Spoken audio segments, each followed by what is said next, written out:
Nuclear programme लगातार जारी रखने और एटम बम बनाने की जिद ने ईरान को युद्ध के मुहाने पर खड़ा कर दिया। जून 2025 में न्यूक्लियर साइट पर अटैक के बाद अमेरिका ने दावा किया था कि ईरान का यूरेनियम एनरिचमेंट प्रोग्राम बर्बाद हो गया, लेकिन सैटेलाइट तस्वीरें इस दावे की पोल खोल रही कि ईरान अब भी यूरेनियम एनरिचमेंट प्रोग्राम चला रहा है। जिसके बाद अमेरिका इजराइल ने जॉइंट ऑपरेशन किया। अमेरिका ने ऑपरेशन को एपिक फ्यूरी नाम दिया, तो वहीं इजराइल ने रोरिंग लायन। हमले में ईरान के कई प्रमुख शहरों तेहरान, कोम और इस्फहान पर हमले किए। सुप्रीम लीडर खामेनेई समेत 40 शीर्ष नेताओं के साथ ही 200 लोगों की भी मौत हो गई। जवाब में ईरान ने इजराइल के बड़े शहरों तेल अवीव और यरूशलेम के साथ ही अपने आसपास के देशों में अमेरिकी एयर बेसेस पर हमले करना शुरू कर दिया। बताया गया कि अमेरिका ने ऑपरेशन कर ईरान के इस्लामिक रिवॉल्यूशन गार्ड्स कॉर्प का हेडक्वार्टर तबाह कर दिया। IRGC ईरान की सिक्योरिटी की सबसे इंपॉर्टेंट पिलर है, जिसके मुख्यालय पर हमला ईरान को और ज्यादा उकसावे वाली कार्रवाई थी। ईरान भी इन हमलों का जवाब इजराइल के शहरों और अमेरिकी ठिकानों पर हमला करके दे रहा था। ईरान की दागी मिसाइल इजराइल के बीर शेरबा और ऐसे अलग अलग इलाकों में गिरी। 10 से ज्यादा लोगों की मौत हुई, 28 से ज्यादा लोग घायल हुए और इसके बाद पूरे इजराइल में इमरजेंसी लागू कर दी गई। जवाब में अमेरिका इजराइल ने ईरान के कई शहरों और स्ट्रेटेजिक लोकेशंस को निशाना बनाना शुरू किया। ताबड़तोड़ मिसाइलें दागी और इन हमलों से ईरान दहल गया, जिसके लिए इजराइल अमेरिका ने सबसे पहले ईरान की बची कुची न्यूक्लियर साइट पर ऐसा हमला किया, जिसके बाद न्यूक्लियर प्लांट की जगह सिर्फ धूल और बारूद उड़ रही थी। अमेरिका ने B-2 बॉम्बर से नतांज न्यूक्लियर साइट पर हमला किया। साथ ही ईरान के 50% मिसाइल स्टॉक नष्ट किया और ईरानी नेवी के 9 जहाज डुबो। इसके जवाब में कुवैत ने फ्रेंडली फाइट में अमेरिका के 3 फाइटर जेट गिरा दिए। साथ ही ईरान में हॉर्मुज स्ट्रेट को बंद करने का ऐलान कर दिया और साथ ही ईरान ने इजराइल से हाइफा, तेल अवीव और यरूशलेम जैसे बड़े शहरों पर मिसाइल और ड्रोन मारना शुरू कर दिया। दूसरी तरफ इजराइल ने ईरान के साथ ही उसके प्रॉक्सी टेरर ग्रुप हिजबुल्लाह पर हमले शुरू कर दिए, क्योंकि हिजबुल्लाह इजराइल को मिटाने का ख्वाब देख रहा है। ईरान पर हमला होते ही एक्टिव हो गया, लेकिन आतंकियों के लिए इजराइल का भी प्लान तैयार था। IDF ने बेरूत पर ताबड़तोड़ हमले शुरू किए। स्ट्रेटेजिक बिल्डिंग और लोकेशन के साथ ही हिजबुल्लाह के ठिकानों पर भी मिसाइल और ड्रोन दागे। जो श्रीलंका के पास था और कई देशों के साथ वॉर एक्सरसाइज के बाद ईरान लौट रहा था, लेकिन इसी बीच एक अमेरिकी मिसाइल का निशाना बन गया, जिसमें 87 ईरानियों की मौत हो गई, जबकि युद्ध में चौथे दिन तक ईरान में 780 लोगों की जान जा चुकी थी। सऊदी अरब, कुवैत और लेबनान में अमेरिकी दूतावास अस्थायी तौर पर बंद हैं। इस बीच ट्रंप ने ईरान को साफ चेतावनी देते हुए कहा कि बातचीत के लिए देर हो चुकी है, अब ईरान को नतीजे भुगतने होंगे, जिसके बाद ईरान पर अमेरिका और इजराइल के हमले तेज हो गए। जबकि दूसरी तरफ ईरान ने इराक के एरबिल के साथ दोहा, दुबई और आबू धाबी जैसे शहरों में अमेरिकी ठिकानों को निशाना बनाया। ईरान ने ताबड़तोड़ मिसाइल और ड्रोन अटैक किए।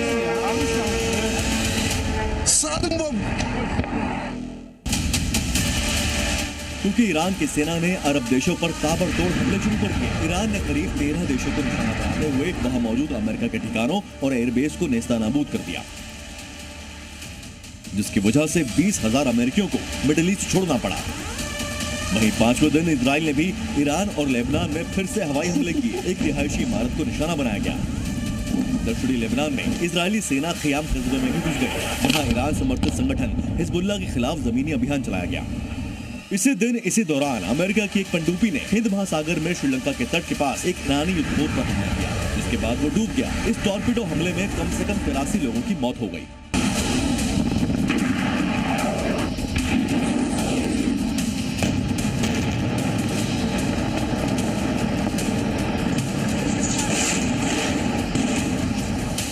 क्योंकि इससे एक दिन पहले अमेरिका की एक पनडुब्बी ने ईरान के एक युद्धपोत को डुबो दिया था। इसके बाद तेहरान ने चेतावनी दी कि पूरे क्षेत्र में सैन्य और आर्थिक ठिकानों पर जवाबी कार्रवाई करेगा। ठीक वैसा ही हुआ। खाड़ी में मौजूद अमेरिकी तेल टैंकर पर मिसाइल से हमला कर दिया गया। इस हमले के बाद तेल टैंकर में आग लग गई। खाड़ी देशों में ही नहीं, ईरान ने इजराइल की ओर मिसाइलें दागी। यह हमला उस वक्त हुआ जब इजरायली सेना ने लेबनान में नई सैन्य कार्रवाई शुरू करने की घोषणा की थी और हिजबुल्लाह के ठिकानों को बेरूत में निशाना बनाया था। इसी बीच इजराइल ने भी अपने हमले तेज कर दिए। आईडीएफ ने ईरान के 400 से भी ज्यादा सैन्य ठिकानों पर हमला किया।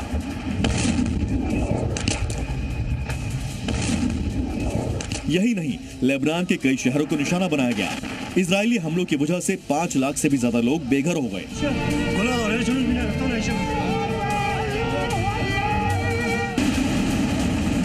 युद्ध के एक हफ्ते में ही 3 देशों से शुरुआत हुआ युद्ध 15 देशों तक फैल गया। ईरान गल्फ में अपने पड़ोसियों पर भी मिसाइल और ड्रोन दागने लगा। पूरा मिडिल ईस्ट इस वक्त जंग की आग में जल रहा है। ईरान अमेरिका के सहयोगियों और उसके ठिकानों को भी निशाना बना रहा है। आने वाले दिनों में ये युद्ध ईरान के लिए महंगा पड़ेगा और आने वाली लीडरशिप की मुश्किलें बढ़ाएगा।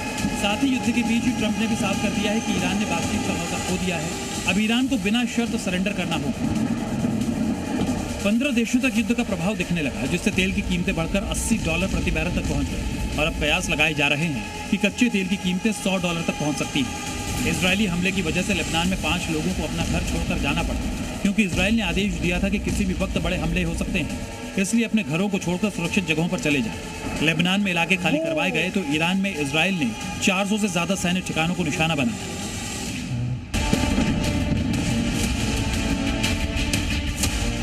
लेकिन इन हमलों के दौरान ही अमेरिका के वित्त मंत्री स्कॉट बेसेंट ने ईरान को पूरी चेतावनी देते हुए कहा कि आज रात अमेरिका ईरान पर सबसे बड़ा हमला करेगा। हमले की धमकी के साथ ही अमेरिका अपने नागरिकों को सुरक्षित करने के लिए एडवाइजरी भी जारी की है। एक तरफ अमेरिका बड़े हमले की धमकी दे रहा है, जबकि दूसरी तरफ इजराइल ईरान की राजधानी तेहरान और इस्फहान पर मिसाइल दाग रहा है। इसी बीच अमेरिका ने इजराइल को $151.8 मिलियन के हथियार देने का भी ऐलान किया है। यूएस इजराइल हमलों में ईरान में 1332 की मौत, ईरान में 1300 हमले, 14 मेडिकल सेंटर निशाना बने, ईरान के 300 मिसाइल लॉन्चर तबाह। ईरान बोला कुवैत, बहरीन और यूएई में 20 अमेरिकी बेस को नुकसान। हमले लगातार जारी हैं, लेकिन अमेरिका के सबसे बड़े हमले की धमकी ने मिडिल ईस्ट के साथ ही ईरान की भी चिंता बढ़ गई है, क्योंकि ट्रंप ने साफ कर दिया है कि ईरान को युद्ध रोकने के लिए बिना शर्त सरेंडर करना होगा।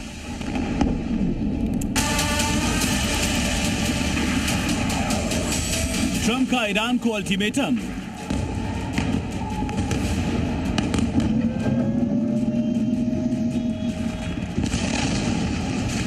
सरेंडर ही अंतिम विकल्प।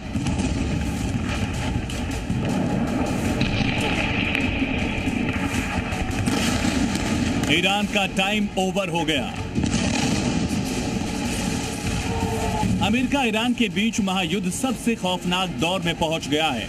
ईरान के ड्रोन और मिसाइल हमलों से बेपरवाह अमेरिकी राष्ट्रपति ट्रंप ने उसे खत्म करने की शपथ ली है।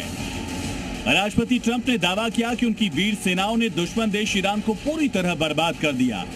ईरान के तमाम बड़े नेताओं को मार दिया गया है, उनकी दूसरी जनरेशन को खत्म कर दिया गया और तीसरी जनरेशन भी अमेरिका के टारगेट पर है। ट्रंप का दावा है कि अमेरिका और इजराइल के कातिल बमों ने ईरान को खंड खंड कर दिया। Their army is gone. They're just about, look, their navy is gone. Their communications are gone. Their leaders are gone. 2 sets of their leaders are gone. They're down to their 3rd set. Their air force is wiped out entirely. They have 32 ships. All 32 are at the bottom of the ocean.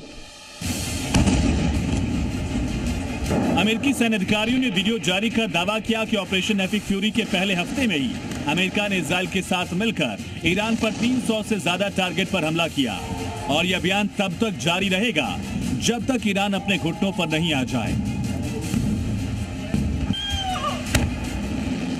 Iran बेशक middle east में अमेरिकी ठिकानों को नस्तनाबूद कर अपना बदला निकाल रहा हो, लेकिन अमेरिकी रणनीतियों के आगे ईरान दूर दूर तक नजर नहीं आ रहा। अमेरिकी रक्षा मंत्री का दावा है, हम सब कुछ ट्रैक कर सकते हैं।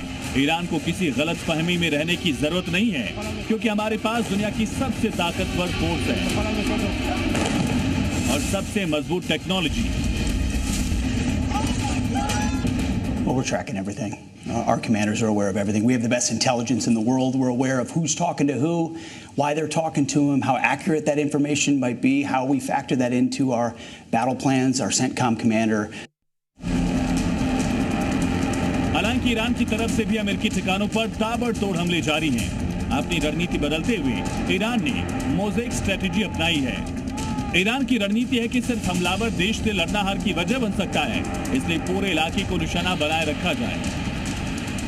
एक तरफ ईरान मिडिल ईस्ट के देशों की घेराबंदी में लगा है, दूसरी तरफ वो हॉर्मुज स्ट्रेट के जरिए दुनिया के उन देशों की घेराबंदी करने में भी लगा है जिनके तेल टैंकर हॉर्मुज की घाटी से गुजरते हैं। ईरान ने खुलेआम अमेरिका को वार्निंग दी कि अगर हिम्मत है तो तेल टैंकरों को बचा कर दिखाएं।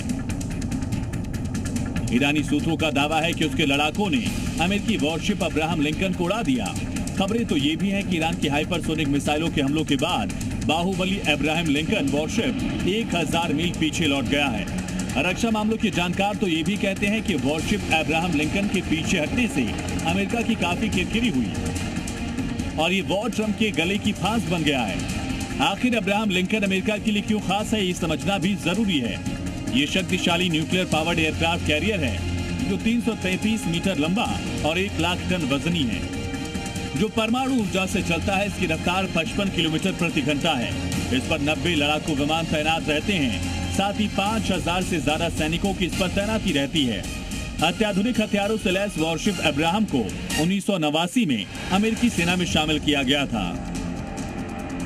हालांकि ट्रंप का तो दावा यह भी है कि ईरान पर आज की रात कयामत टूटेगी और इतना जोरदार हमला होगा कि ईरान के पुश्ते भी याद रखेंगी। लेकिन जिस तरह से ईरान ने घेराबंदी की है उससे अमेरिका और इजराइल का इस युद्ध से निकलना फिलहाल आसान नहीं लगता।